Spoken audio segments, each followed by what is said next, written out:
Udah sidang juga Ya, kemarin? udah sidang kemarin saya menyatakan pada saat sidang memaafkan dan semua proses hukum saya serahkan kepada pihak yang berwenang dan saya meyakini yang kemarin di sidang itu adalah belum tentu juga bersalah, mungkin ikut-ikutan dan sebagainya. Tapi saya secara pribadi memaafkan dan hakim juga kemarin apakah minta tanggung jawab dan sebagainya, nggak usah, saya bilang gitu. Yang penting adalah tidak mengulangi lagi dan ya kita sama-sama saling memaafkan. Udah mediasi mungkin udah memaafkan?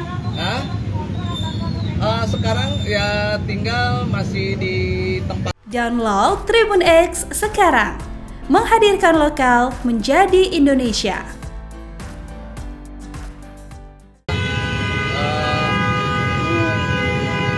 Insya Allah ntar kalau sudah waktunya balik. Proses pengecatan rumah kayak misalkan renovasi, Ya pokoknya saya nikmatin. renovasinya aja ya. gimana Mas? Ya.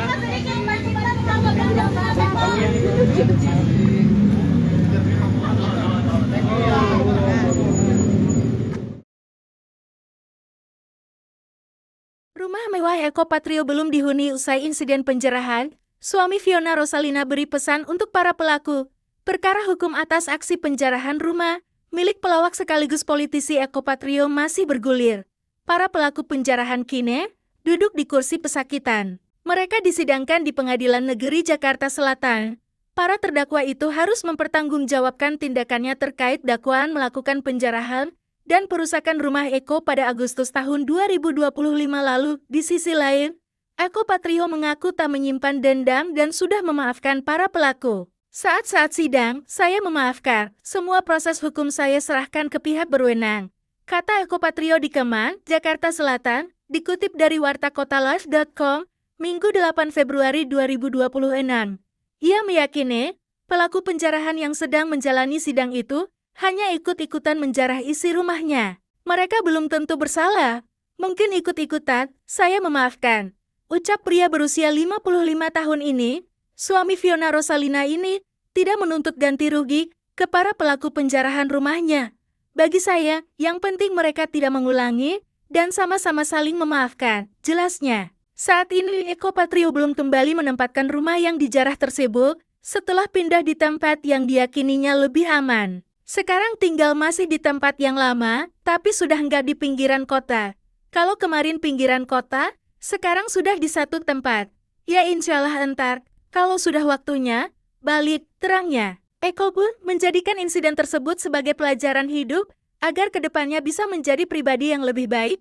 Ya pokoknya saya nikmatin aja, pungkas Eko Patrio. Sebelumnya, Eko Patrio sempat masuk dalam daftar sejumlah anggota DPR RI yang dinonaktifkan menyusul gelombang unjuk rasa besar-besaran terhadap DPR. Agustus tahun 2025 lalu, Eko dituding melanggar kode etik atas tingkahnya berjoget saat ramai protes masyarakat soal kenaikan tunjangan anggota DPR RI. Sempat ketar-ketir, namun Eko Patrio, Ahmad Sahroni, Uya Kuya, Nafa Urbach dan Adis Kadir bisa bernafas lega. Melalui persidangan yang dilakukan Mahkamah Kehormatan Dewan AMKA di DPR RI akhirnya mengambil keputusan yang membuat Ahmad Sahroni, Uya Kuya, Eko Patrio, Nafa Urbach dan Adis Kadir bisa PO. Tadinya kelima anggota DPR RI itu dalam kondisi tertekan karena terancam dipecat. Namun, putusan yang dibacakan Mahkamah Kehormatan Dewan AMKA di DPR RI, Rabu 5 November 2025, bikin mereka sedikit tersenyum. Sebelumnya, mereka diadukan ke MKD terkait dugaan pelanggaran kode etik. Pelanggaran etik kelimanya masing-masing tercatat lewat perkara nomor 39-PP-9 tahun 2025, 41-PP-9 tahun 2025, 42-PP-9 tahun 2025, 44-PP-9 tahun 2025, dan 49-PP-9 tahun 2025, Adis Kadir diadukan atas pernyataan terkait tunjangan anggota DPR RI yang keliru dan menimbulkan reaksi luas dalam masyarakat. Nafa Urbach dilaporkan karena hedon dan tamak terkait pernyataannya merespons kenaikan tunjangan DPR RI. Kemudian, Surya Utama alias Uya Kuya dan Eko Patrio diadukan ke AMKA di DPR karena dianggap merendahkan DPR lantaran berjoget di sidang tahunan MPR RI pada 15 Agustus tahun 2025. Sedangkan Ahmad Sahroni dilaporkan karena menggunakan diksi tidak pantas di hadapan publik, yakni penggunaan kata tolol. Putusan MKD diambil setelah mempertimbangkan keterangan dari saksi Deputi Persidangan Sekjen DPR RI Suprihartini, Koordinator Orkestra pada sidang tahunan Letkol Suarko, ahli kriminologi Profesor Dr. Adrianus Eliasta, ahli hukum Dr. Satya Arinanto, ahli sosiologi Trubus Rahardiansyah, ahli analisis perilaku Gusti Aju Dewi, dan wakil koordinator wartawan Parlemen Arwin Siregar.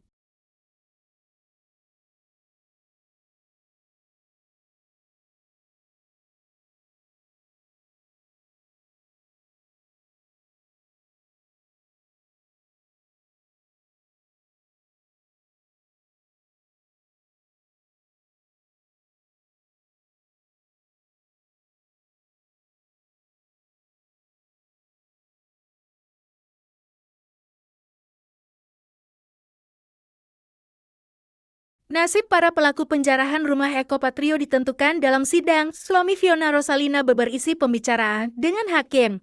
Sosok politisi sekaligus pelawak Eko Patrio sempat jadi sorotan saat rumahnya jadi sasaran amuk massa. Rumah politisi Partai Amanat Nasional PAN ini dirusak dan dijarah massa pada Sabtu 30 Agustus 2025. Hasilnya, rumah mewah dengan cat putih itu porak-poranda. Benda-benda berharga hilang, perabotan, dan berbagai benda lainnya di rumah itu dirusak. Coretan vandalisme juga mewarnai berbagai sudut rumah tersebut. Kini setelah diusut polisi, sejumlah pelaku penjarahan dihadapkan ke meja hijau. Meski merasa dirugikan, Eko Patrio memilih untuk membuka pintu maaf selebar-lebarnya bagi para pelaku yang kini tengah menjalani proses hukum. Eko mengaku sudah bertemu langsung dengan para terdakwa saat persidangan digelar di Pengadilan Negeri Jakarta Selatan belum lama ini. Ya sudah sidang kemarin, saya menyatakan pada saat sidang, memaafkan, dan semua proses hukum saya serahkan kepada pihak yang berwenang, kata Eko Patrio di kawasan Kemang, Jakarta Selatan, dikutip dari Teribu NDW. Jumat 6 Februari 2026. Eko meyakini bahwa para terdakwa yang disidangkan kemungkinan bukanlah dalang utama, melainkan hanya ikut-ikutan dalam kerusuhan tersebut. Saya meyakini yang kemarin di sidang itu belum tentu juga bersalah, mungkin ikut-ikutan dan sebagainya. Tapi saya secara pribadi memaafkan, ucap pria berusia 55 tahun tersebut. Dalam sidang itu, suami Fiona Rosalina tersebut juga menegaskan dirinya tidak menuntut ganti rugi kepada para pelaku.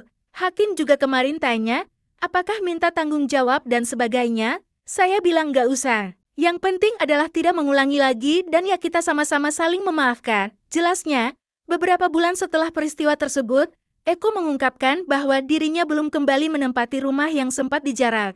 Ia dan keluarga memilih pindah ke lokasi yang dinilai lebih aman. Sekarang tinggal masih di tempat yang lama, tapi sudah nggak di pinggiran kota. Kalau kemarin pinggiran kota, sekarang sudah di satu tempat. Ya insyaallah entar, kalau sudah waktunya, balik, terangnya. Eko pun menjadikan insiden tersebut sebagai pelajaran hidup, agar kedepannya bisa menjadi pribadi yang lebih baik. Ya pokoknya saya nikmatin aja, pungkas Eko Patrio. Download Tribun X sekarang, menghadirkan lokal menjadi Indonesia.